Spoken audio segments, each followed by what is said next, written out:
शुरू है जी, शुरू है। तो उस रिदम के साथ चलना चाहिए। जब रिदम खत्म हो जाता है ना, बीच में कोई स्पेस आ जाती है, तो वो नहीं, यानी कि उस बात की नहीं समझ आती।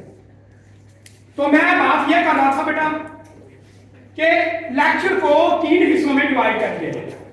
ये जो लेक्चर है ना, कोई भी हो, चाहे वो मैथ का है, चाहे वो केमिस्ट्री का है, चाहे वो इंग्लिश का है, कोई सब्जेक्ट का, उस लेक्चर को 3 हिस्सों में डिवाइड करें। एक हिस्सा मैंने बताया कि एक हिस्सा होना चाहिए अखलाकियात पे, यानी बच्चों को बताया जाए कि अखलाकियात के बारे में। जैसे मैं पहले भी इस बात को रिपीट करने लगा हूं मैं कि अल्लाह तबारक व तआला जल्ला शानहू ने पूरी इंसानियत के अंदर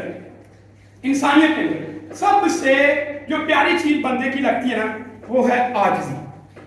आजिज़ी बहुत प्यारी लगती है ना। हर नेक अमल में आजिज़ी होगी, इकसारी होगी, तो वो नेक अमल कबूल होगा। वालिदैन, आज की जनरेशन जो है, यानी कि आज के जो नौजवान है, वालिदैन अपनी औलाद से बहुत परेशान है, औलाद के रवैये से बड़े परेशान है। वालिदैन डरते हैं अपने बच्चे को, यानी कि कोई सलाह देने के लिए कि कोई ऐसा काम ना कर ले जो हमें परेशानी का बायस बने। डरते हैं समझाने के लिए अपनी औलाद को। इसमें बेटा कभी सिर्फ यही है कि आप में तरबियत की कमी है। मुझे बड़ी दुख वाली बात है बेटा, यकीन करें, मैंने बड़े वालिदैन से मिला हूं और वो वालिदैन अपने बेटे के बारे में बताते हुए शर्माते हैं और ये भी आगे से कहते हैं कि मेरे बेटे को ना बताना नहीं, कहीं वो घर में आके वो मुझसे ना पूछे। अफसोस, कितनी बड़ी बात, यानी कि बाप है वो कह रहा है, अपनी औलाद से डरता है कि मेरे बेटे को ना बताना। मेरे बेटे को अगर आपने बता दिया ना, तो कल या आज शाम को वो घर में आकर मुझसे पूछेगा कि अब्बू पापा आपने ये क्यों बात पूछी थी फलां से। डरते हैं कि मेरी औलाद कोई ऐसा कदम ना उठा ले जो परेशानी का बायस बने। बहुत दुख वाली बात है बेटा, यकीन करें इसमें हम सबका कसूर है कि हम तरबियत की तरफ तरजीह दे रहे। तरबियत पहले, बाद में ये लेक्चर है।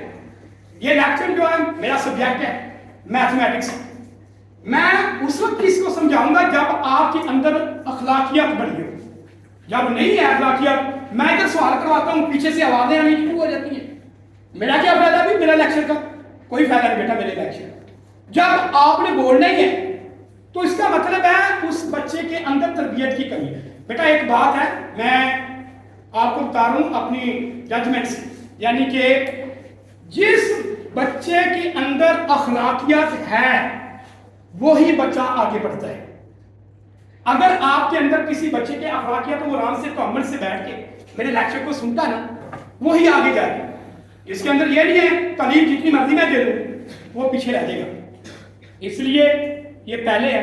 मैं बात कर रहा था कि लेक्चर को 3 हिस्सों में डिवाइड करें। पहला हिस्सा रखें आप अखलाकियात का, यानी कि इसका मतलब यह है कि आप इंसानियत की अखलाकियात के लिए 20% रख लें, यानी कि 20% आप लेक्चर पे जो टाइमिंग के अंदर वो अखलाकियात के बारे में रख लें। यानी कि मैं डिवाइड करने लगा हूं लेक्चर को 3 हिस्सों में, यानी कि अखलाकियात जो है वो रख लें भी 20%। उसके बाद बेटा सब्जेक्ट आ जाता है, यानी कि जैसे मेरा सब्जेक्ट है मैथ, ये 60% ये रखें। लास्ट में बेटा आप तफरी रखें, तफरी जो होगा वो भी 20 मिनट। ऐसे अपना लेक्चर कंप्लीट करें। तफरीक के अंदर क्या होता है बेटा, ये नहीं है तफरीक के अंदर कि आप शोर करना शुरू कर देंगे।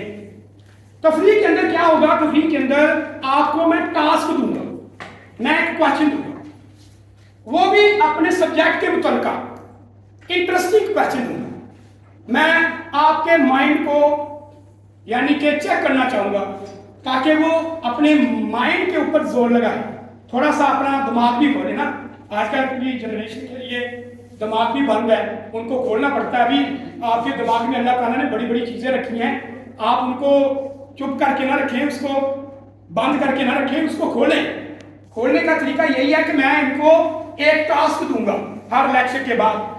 वो टास्क क्या होगा? वो क्वेश्चन होगा, इंटरेस्टिंग क्वेश्चन, जनरल क्वेश्चन होगा, जिससे आप सारे इन्वॉल्व होंगे, एक दूसरे से पूछेंगे ये सवाल का जवाब ऐसे होगा, ये ऐसे होगा, ये ऐसे होगा। इससे इंसान का दिमाग वसी होता है। बेटा आइए हम इधर, मैं अखलाकियत के बारे में ज़्यादा लेक्चर दे दिया, बात करने का मकसद मेरा तो सब्जेक्ट मैथ है। तो फर्स्ट ईयर की ये 1.5 क्वेश्चन नंबर हम 2 कर रहे हैं। इस क्वेश्चन के अंदर दो चीजें, एक है कॉम्प्लेक्स नंबर, दूसरा है पोलर फॉर्म। ये मैंने लिख दिया, कॉम्प्लेक्स नंबर होता है x plus y iota, polar form होता है r cos theta plus r sin theta is equal to z।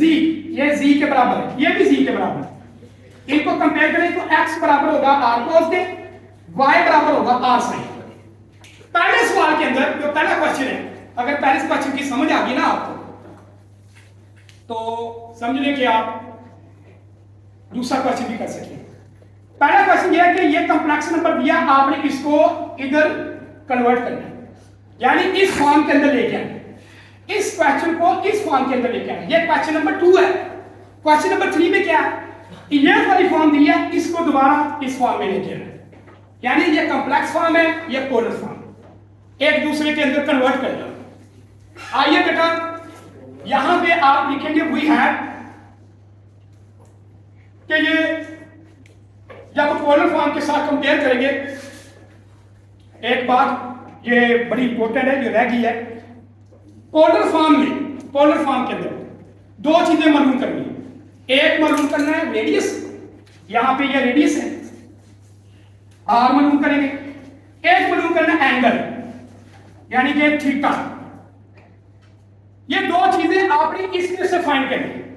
अगर ये फाइंड होगी, डायरेक्ट वैल्यू इधर पुट कर देंगे, वो कन्वर्ट होगी पोलर फॉर्म में, यानी कि पहले आर फिर थीटा।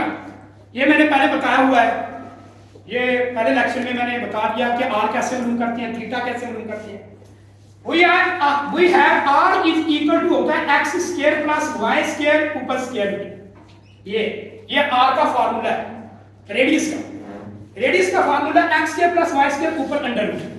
अच्छा, यहाँ पे एक एमसीक्यू बनता है कि ये जो रेडियस है ना बेटा, ये बराबर है v का मॉडुलस, क्योंकि मॉडुलस का भी यही फार्मूला पड़ा था, यस सर, यही पड़ा था।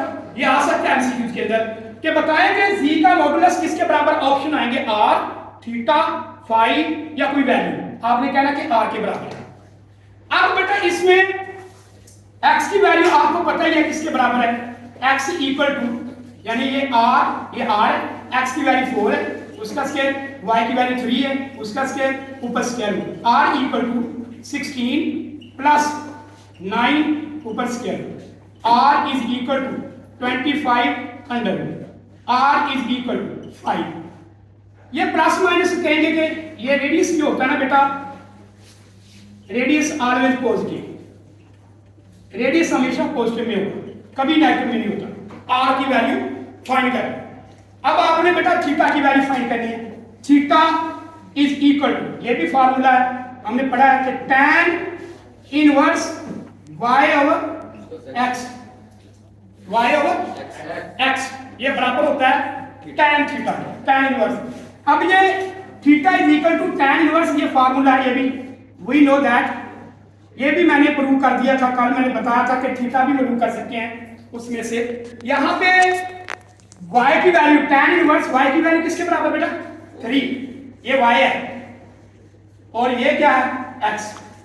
अब y की वैल्यू 3 है, ये 4 है, डिवाइड करें और थीटा की कीमत अब कैलकुलेटर पे कितनी आती है, कैलकुलेटर है आपके पास, वो मुझे देना। इसकी वैल्यू मेरा क्या कोई 36 पॉइंट समथिंग कोई वैल्यू आएगी, लेके आओ बेटा, शाबाश, कैलकुलेटर दे दें। अब इसमें ये देखिए कैलकुलेटर का भी इस्तेमाल नहीं आता किसी को, कैलकुलेटर ले लेते हैं, इनका इस्तेमाल यूज करना भी पता नहीं है। तो आपने ये भी समझना है अभी कैलकुलेटर का इस्तेमाल कैसे किया जाता है। अभी यहाँ पे शिफ्ट tan यानी tan इनवर्स आपने लिखना 3 और इसके बाद डिवाइड करेंगे 4 पे और इक्वल का बटन दबा देंगे। ये आ गया 36.98 ये सारा डिग्री में। लेकिन आपने इसको डिग्री और मिनट में लिख लें जब कोई डेसिमल पॉइंट है। इसका बटन डिग्री वाला वो दबा देंगे। 36 डिग्री 52 मिनट ये आ गया एंगल।